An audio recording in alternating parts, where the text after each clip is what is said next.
So this is our second histology lecture, and it is all about connective tissues. So connective tissues have several different functions. The first one is they bind structures together, or in other words, they connect structures. This is how connective tissues get their name. They provide support and serve as a framework. So if you think of a framework as being like the skeleton where you can build tissues on top of that skeleton, on a cellular level, connective tissues are going to be the ones doing that. They fill spaces, so you don't really want a gap between cells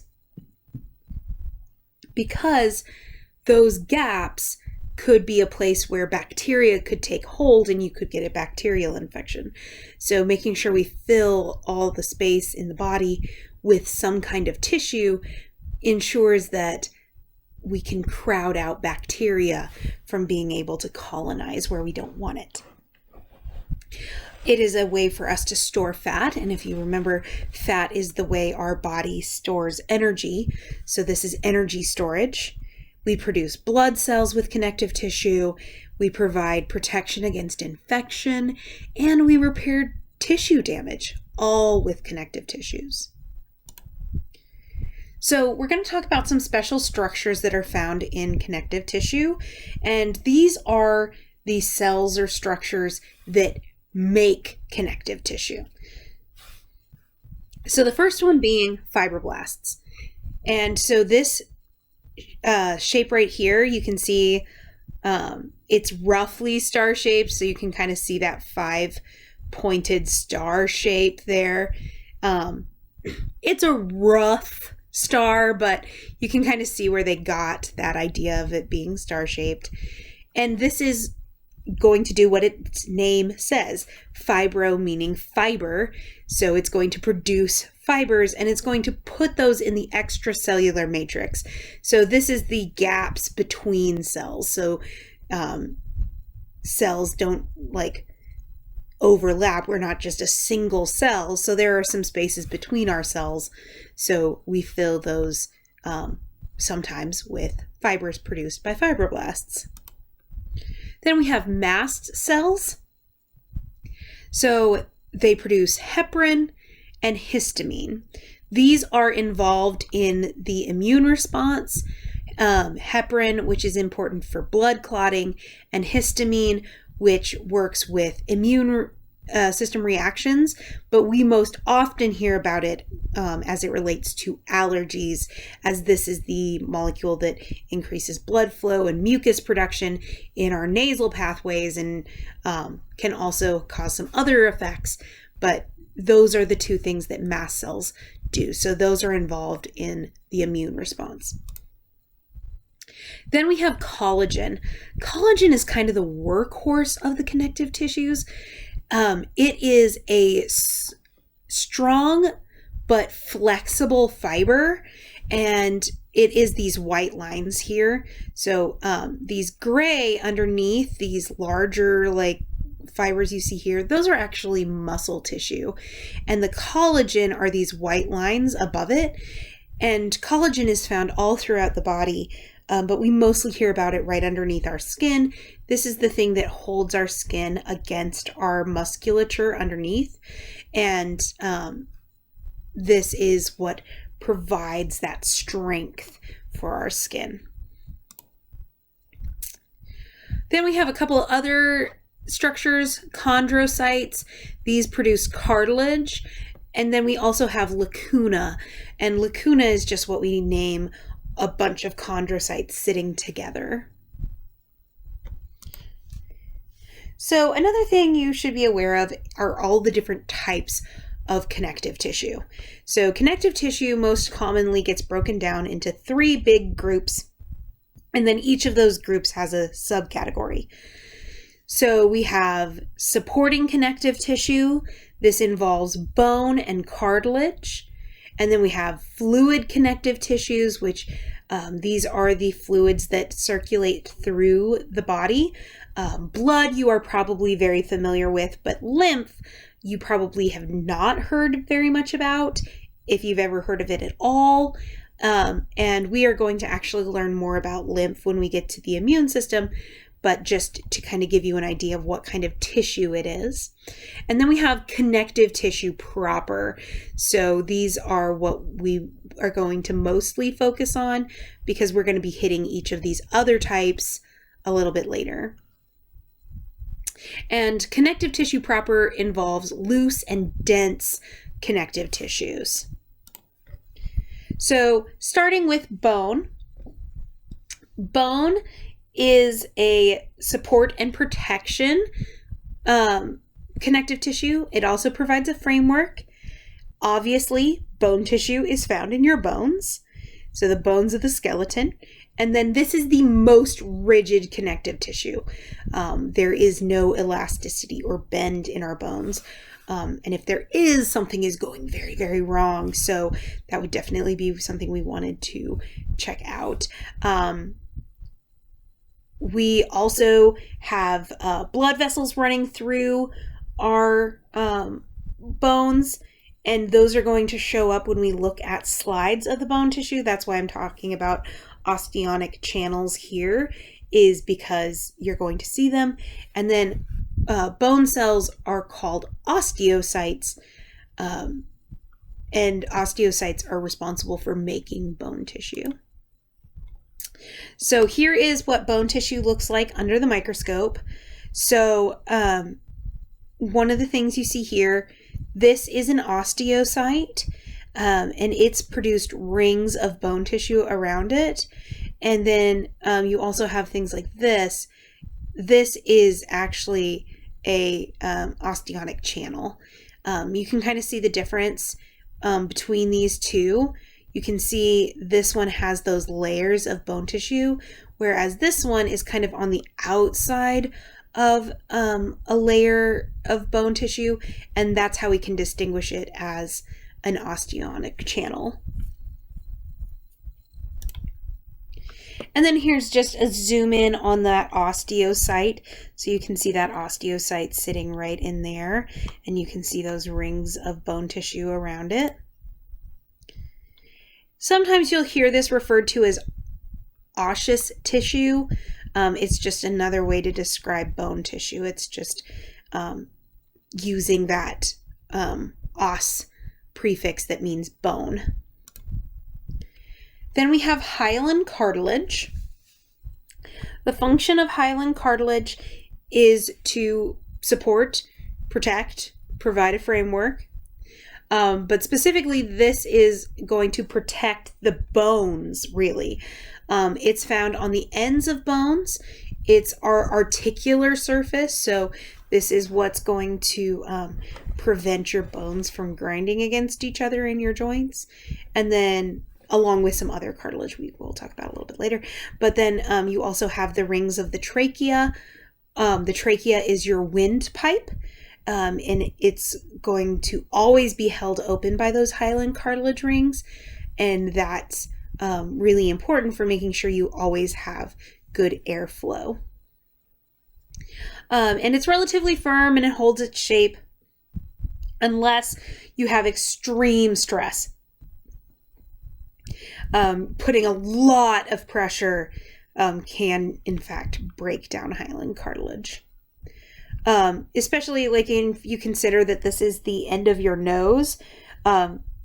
This is kind of like the flexible tip of your nose, and you may have like seen in movies, or hopefully you've never experienced this, but that cartilage can actually, with supreme force, you can kind of separate it from the nasal bone, and that's how you like get a broken nose. Usually the nasal bone is not broken. It's just separation of the cartilage from the nasal bone, and that's a broken nose. And then here, chondrocytes are numerous. So we have lots of chondrocytes building up hyaline cartilage. So here is some hyaline cartilage, and all of these individual dots you see here, those are the chondrocytes. So you can see how expansive that number of chondrocytes is. again here, and this, I also threw this picture in because it can show you lacuna. So remember, each of these is a chondrocyte, but you can see they're kind of grouped together. So we would call that a lacuna. And then again, just showing you the difference between those tissues. Then we have elastic cartilage. This is, again, support, protection, and a framework, but this is more flexible than hyaline cartilage. And especially when you think about where you find it, which is like the external portion of the ear, you can kind of like fold your ear much more easily than like you could like fold your nose. Like if you like tried to do that, that's just not going to happen. But you can kind of like fold the external part of your ear and not have any damage to it. There's also part of your larynx. If you're not familiar with that term, that is like your voice box or your vocal cords. So another place where it would be important to have some flexibility and rigidity at the same time. And then you can see the lacuna here, but you can also see those elastic fibers running through this cartilage. So you can see much different than the densely packed hyaline cartilage we just talked about. You can see even here when we zoom out a little bit, it's still not as deeply packed as what we saw with the hyaline cartilage. Then we have fibrocartilage, and I'm sure you're seeing a pattern here, support and protect. And this is found in the intervertebral discs. So these are the slightly flexible discs between the vertebrae of your spine. And then also the meniscus of the knee, which is also getting a lot of stress. These are a very firm cartilage, but they don't stretch. They more have kind of like a bounce or a give to them. And that's really important to act as a shock absorber. And when you think about the amount of pressure that your tibia gets from the top, your tibia at the top of your tibia from your knee, because it's supporting all of that weight, you can start to see why having a really kind of firm yet bouncy cartilage there would be really important. And you can see those collagen fibers quite thick in this picture, and you can see those chondrocytes. Now moving on to the fluid connective tissues, we're going to start with lymph. This is located in the lymphatic system. The lymphatic system is a series of vessels or ducts that run throughout the body, and this is integral to your immune system. And lymphocytes, which is another name for white blood cells, are vital to the functionality of the immune system and are housed in the lymphatic system. So they float through the lymph and are carried through the body with the lymph. So it is a really important fluid running through the body. And the reason that it counts as a connective tissue is because it hits every portion of the body, and it is providing a support function in the form of protecting against infection. So supporting healthy cells, in other words. And so these blue arrows all point to white blood cells. So you can see what those white blood cells look like. And you can see this is actual lymph.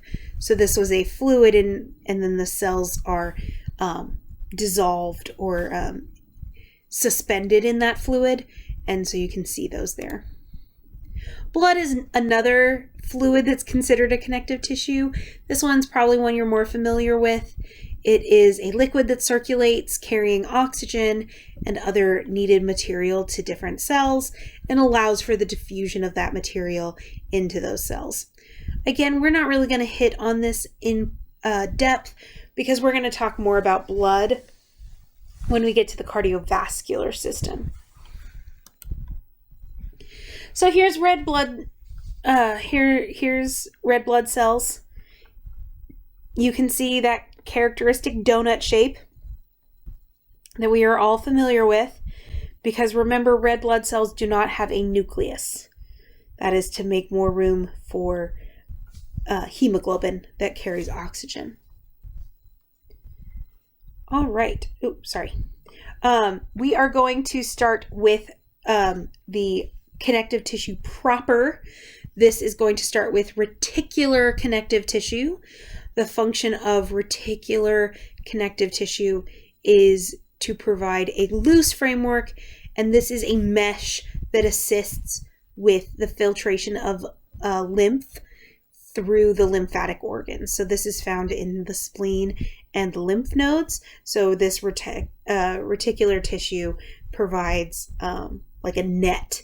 When we're talking about a mesh, think of like a fishing net, and you can kind of get the idea of how these fibers kind of crisscross and provide that mesh and work as a filter for the lymph fluid. And so you can see these black lines here. Those are all of the reticular fibers here. You can see how that produces that like filtration action. Then we have areolar tissue. This binds organs together and holds tissue fluid. So this provides a way to trap fluid against the organs so that they always have a constant supply of nourishment if they need it. This is also found beneath the skin and between the muscles. And this is a place where we have a lot of blood vessels. So areolar is also sometimes referred to as loose.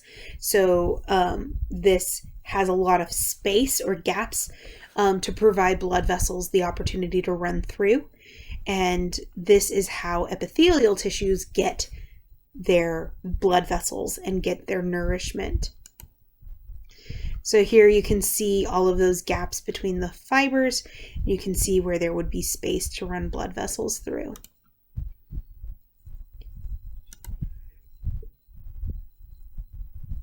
Adipose tissue is what we think of as fat tissue.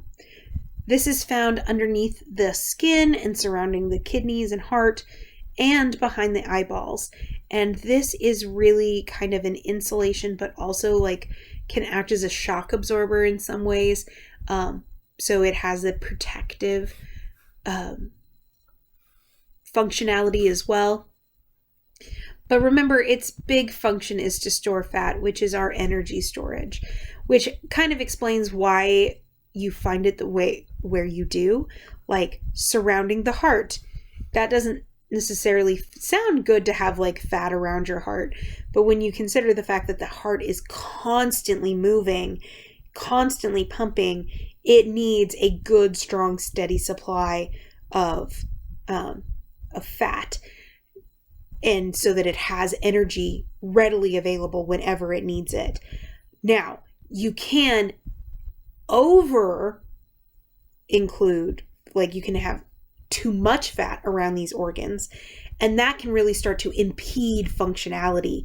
So it is a delicate balance of making sure you have enough fat deposits to keep your heart in a constant supply, or some of these other organs in a constant supply of energy, but not enough to impede their functionality. So adipose tissue is, I think, one of the easiest to recognize. I think this and bone are the easiest tissues to like look under a microscope and be like, oh yeah, this is adipose, or oh yeah, this is bone. And the reason for that is that adipose, all you see are the outside lines of the cell. Usually we can see the nucleus in a cell, at the very least. So usually we would see like a dot over here or something. But with adipose tissue, all you see is these lines. It almost looks like the scales of like a lizard or something. And So very easy to spot and recognize very, very quickly. Same thing with bone. Like bone is very characteristic and has no, like nothing else looks like bone. And again, you can see just those white lines, nothing else to distinguish these cells. So let's talk a little bit about dense, regular connective tissue. So this is going to bind organs together. This is what we find in our tendons and ligaments. And this is where all of the collagen fibers run parallel to each other, making this very resistant to tearing, but only in a single direction. So it might have a weak point on the side, but it won't tear with when pulled from either end, that kind of thing. And you can see there those lovely collagen fibers all running in the same direction. Irregular connective tissue. Again, very high number of collagen fibers, but they do not run parallel to each other, which, while the collagen does provide some resistance to tearing, because they don't run parallel to each other and they're crisscrossed, they actually prevent tearing in multiple different directions. And this is what we find in the reticular layer of the dermis, so in one of the layers of the skin. And we also see this in the white of the eyeball. And so here's our irregular connective tissue. You can see those lovely connective fibers all crisscrossing and going in different directions. Then we have elastic connective tissue. And this is a high number of protein, a protein specifically called elastin, and it provides flexibility. So it allows for the structures it supports to expand. So this is really great for our arteries and our other blood vessels to be able to expand, to allow slight gaps in the arterial walls so that we can actually have like white blood cells slip outside, or we can dilate or send more blood to a specific area in order to, send more white blood cells that way. Or if we are trying to like cool down our body, like if we were talking about like how individuals get flushed, where they have their skin starts to get a lot of blood underneath it. The way that happens is by allowing the arteries to expand so that more fluid can accumulate in those blood vessels.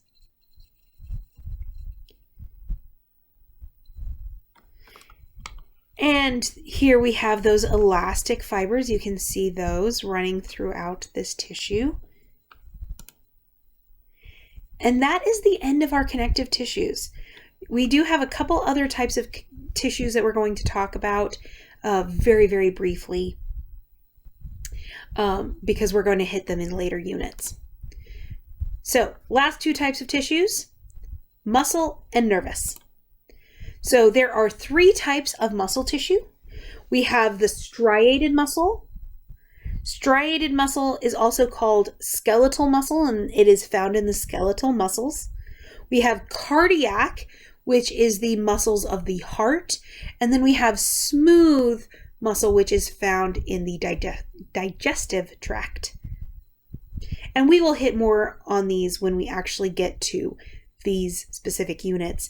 Like we will talk about the striated muscle when we get to the muscular unit. We'll talk about cardiac muscle when we get to the cardiovascular unit. And then the digestive unit is where we will touch more on smooth muscle. So here you can see that striated. It gets its name because it's striped. That's what striation means. It means it's striped. And you can see those stripes there. This is just a cross section of one of those. So you can kind of see all of those muscle fibers really, really densely packed together. Then we have the cardiac muscle. You can see it has a very distinctive look. Those almost look braided. Those muscle fibers almost look braided, and that's to provide a little bit of elasticity while still providing a lot of strength. Because if you think about the chambers of the heart have to expand as well as contract. So they have to have a little bit of elasticity to allow for the blood to move into the chamber. And you can see that thickness here, how thick those are. Here we have smooth muscle. You can see where as the heart, the cardiac muscle looked braided, this just looks kind of wavy, and you can see the fibers do not look really firmly packed together. And the reason for that is, again, we need some elasticity here because we're going to be adding like food contents into these tubes of smooth muscle. So they need to be able to expand. But also smooth muscle has a slightly different like contraction style, which we'll talk about later.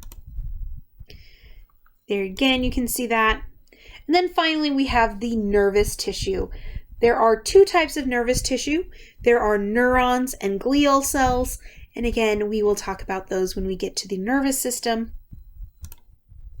Here is a neuron. You can see the cell body of the neuron here, and then you have the axon and the dendrites coming in. Here's just one in situ, so in connection with some other neurons there.